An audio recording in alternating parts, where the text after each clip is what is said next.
है तो कक्षा 10वीं विषय गणित विविध प्रश्नमाला 5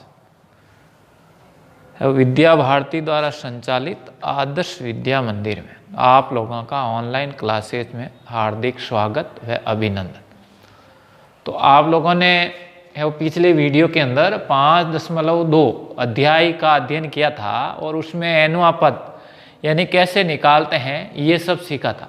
अब हम आते हैं विविध प्रश्नमाला 5 के अंदर और इसके अंदर कुछ सवाल हर साल की समस्या और त्रुटि रहती है, तो उस समस्याओं को समाधान करने के लिए यानी कुछ सवाल मेरे ध्यान में जो आए हैं वो मैं अध्ययन करा रहा हूँ और उसको वो समझना है। तो देखिए ये सवाल है, दो समांतर श्रेणियों में सार्व अंतर समान है, उनमें से एक का पहला पद 8 है और दूसरे का 3 है, तो उनके 30वें पदों के बीच का अंतर है वो ज्ञात कीजिए। तो देखिए यानी पहली समांतर श्रेणी है, पहली समानांतर श्रेणी। तो पहली समांतर श्रेणी है उसका प्रथम पद a है वो 8 है और सार्व अंतर सबका समान है और 30वें पद का ज्ञात करना, तो a 30। तो आप लोगों को सूत्र बताया हुआ है a, तो a का मान 8 प्लस n का मान 30 और माइनस 1 और d, तो ये हो गया 8 प्लस 29d। अब दूसरी समांतर श्रेणी में है, दूसरी समांतर श्रेणी। तो दूसरी समांतर श्रेणी में है उसका प्रथम पद कितना है 3 है, तो a 30, a का मान है वो 3 प्लस 30 माइनस 1 और d, सार्वंतर इसका भी d है तो इसका भी d यानी समान है, तो 3 प्लस 29d। अब कहा है कि उनके बीच के पदों का अंतर चाहिए, तो अंतर चाहिए, अतः ये मान लो a 30 और a इसको संकेत है वो अलग अलग कर देते। अब a 30 माइनस a 30 बराबर, अब देखो 8 plus 29d minus 3 plus 29d। अब देखते हैं तो 8 plus 29d minus 3 minus 29d के प्लस माइनस माइनस, तो 29d से 29d कट हो गया, तो 8 माइनस 3 तो 5। तो इस दोनों पदों का अंतर है वो आप लोगों के कितना है 5 है।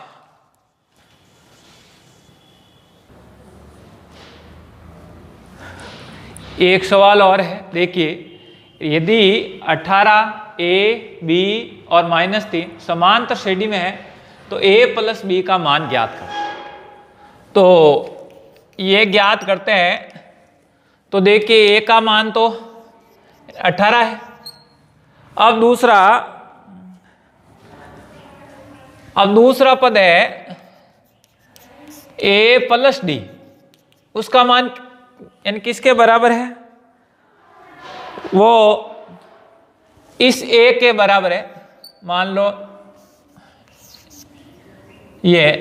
अब a का मान कितना है 18 है, तो यहां लिख देता हूं 18 प्लस d बराबर a। अब तीसरा पद हो गया a प्लस 2d, तो a का मान कितना 18 प्लस 2d, वो किसके बराबर है b के बराबर। और चौथा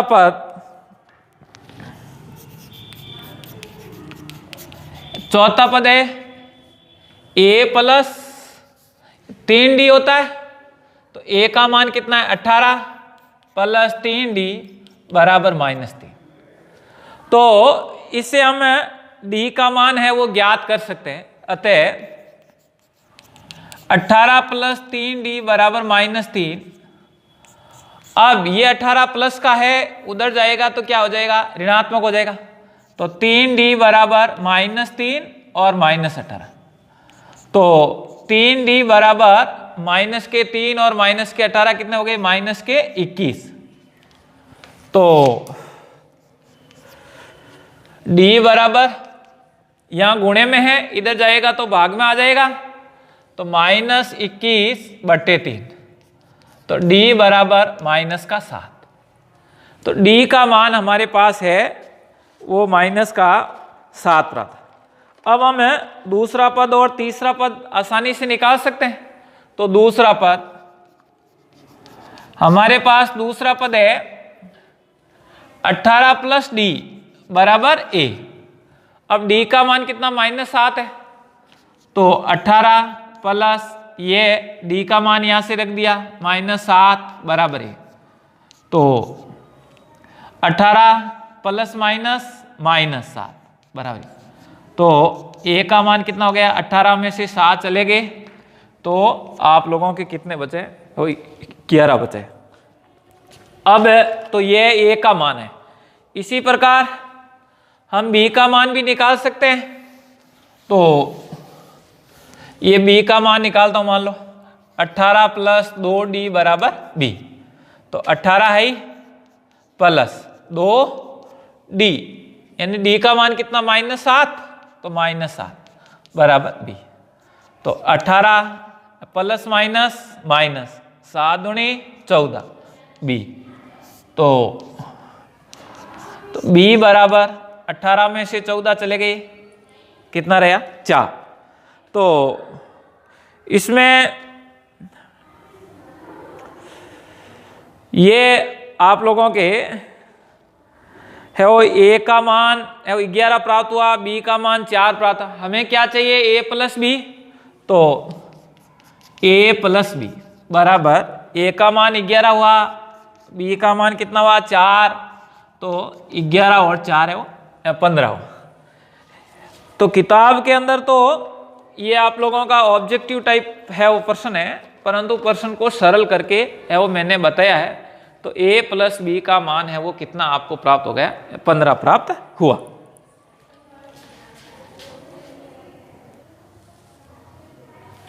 एक सवाल और देख लीजिए। 4 संख्याएं समांतर श्रेणी में यदि उनका योग 20 और तथा उनके वर्गों का योग 120 है तो संख्याएं ज्ञात कीजिए। तो माना 4 समांतर श्रेणी की संख्या। अब हम जानते हैं कि 4 यदि समांतर श्रेणी की संख्या है तो इसको इस रूप में लिख सकते हैं a - 3d, a - d, a + d और a + 3d। इस रूप में हम इसको लिख सकते हैं। तो इस रूप में लिखते हैं तो फिर हमें प्रश्न क्या कह रहा है कि चारों संख्याओं का योग 20 है। अतः a - 3d plus a - d plus a + d और a + 3d, इस सब का योग है वो 20 है।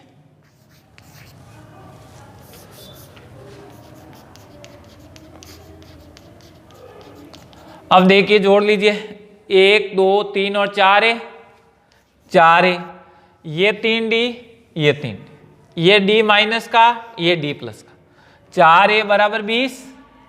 तो a बराबर 20/4। तो a का मान हमारे पास कितना प्राप्त हो गया? 5 प्राप्त हो। अब दूसरा कह रहा है कि उनके वर्गों का योग 120 है तो हमें है वो संख्याएं ज्ञात। अब a का मान तो प्राप्त हो गया परंतु d का मान भी चाहिए हमें, तब हम है वो 4 समांतर श्रेणी की संख्या है वो ज्ञात कर सकते हैं, नहीं तो नहीं होगी हम। तो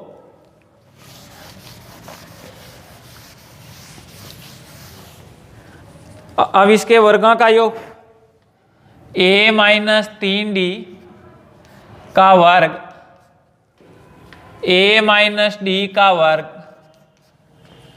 a + d का वर्ग और a - 3d का वर्ग, ये है वो 120 के बराबर। तो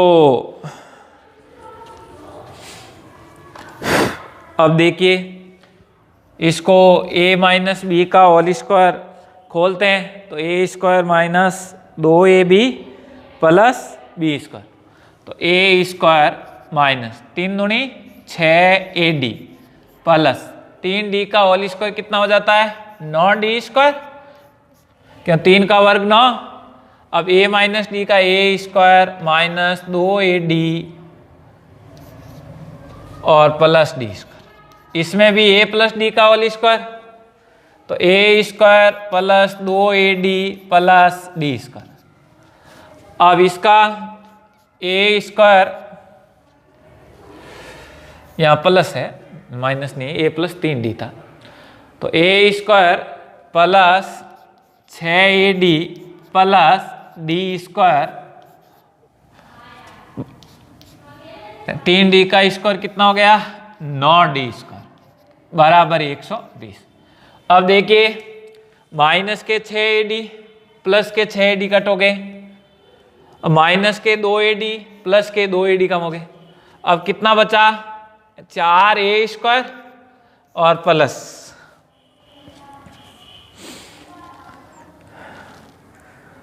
और डी स्क्वायर के अंदर देखो 9 1 10 11 11 9 20 प्लस 20 डी स्क्वायर बराबर 120। अब इसके अंदर 4 कॉमन आ रहा है तो a square plus 5d square बराबर 120, क्यों 4a स्क्वायर में 4 का भाग दिया a स्क्वायर बार, 20 में 4 का भाग दिया 5 बार और d स्क्वायर। अब ये गुणे में है, उधर जाएगा तो भाग में आ जाएगा, a square plus 5d square 120/4, तो a स्क्वायर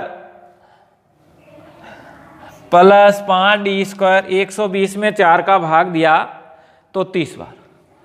अब मैंने साफ कर दिया है, उसके अंदर हम लोगों ने a का मान प्राप्त किया था और a का मान 5 था, तो यहाँ 5 का स्क्वायर प्लस 5d बराबर 30, a का मान रखने पर 5 का वर्ग कितना हो गया 25 प्लस 5d बराबर 30, तो 5d बराबर 30। यहाँ प्लस का है, उधर गया तो किसका हो गया माइनस का, ये गुणे में है तो भाग में हो गया, तो d बराबर 30 में से 25 चले गए 5, 5/5 बराबर 1, तो हमें a का मान भी प्राप्त हो गया और d का मान भी प्राप्त हो गया। तो हम 4 संख्याएं इसको है वो ज्ञात कर सकते हैं समांतर श्रेणी की। तो देखिए कैसे करेंगे।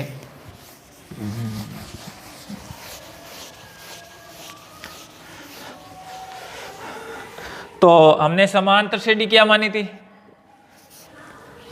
वो मानी थी a minus 3d, a minus d, a plus d और a प्लस 3d।